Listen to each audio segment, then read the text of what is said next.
இயேசு கிறிஸ்துவை விசுவாசியுங்கள், அப்பொழுது நீங்களும் உங்கள் வீட்டார் ரட்சிக்கப்படுவீர்கள். வருகிறார், இயேசு கிறிஸ்து வருகிறார். ஆண்டவரை நம்புங்கள். இது மத பிரச்சாரம் அல்ல, இது ஒரு மார்க்கம். 2000 ஆண்டுகளுக்கு முன்பாக வந்த இயேசு கடவுள் மனிதனாக வந்தார்.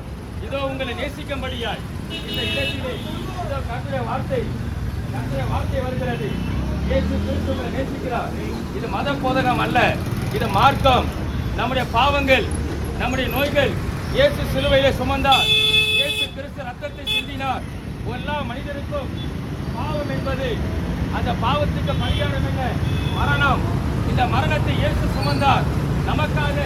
சிலுவையிலே இயேசு மரித்தார். இயேசுவை நம்பும் பொழுது உங்கள் வாழ்க்கை ஆசீர்வதிக்கப்படும். உங்கள் வாழ்க்கையோட எதிர்காலம் ஆசீர்வதிக்கப்படும்.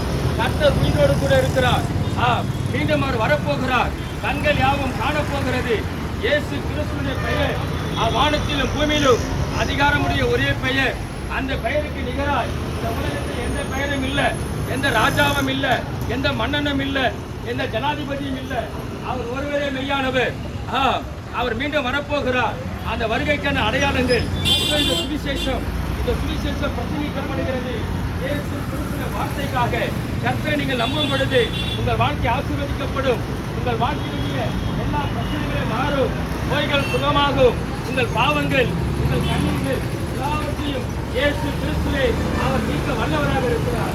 அவரே மெய்யான தெய்வம். அவரை நம்பும் பொழுது உங்களை ஆசீர்வதிப்பார். கர்த்தருக்கே மகிமை, கர்த்தருக்கே மகிமை. ஆமென், ஆமென்.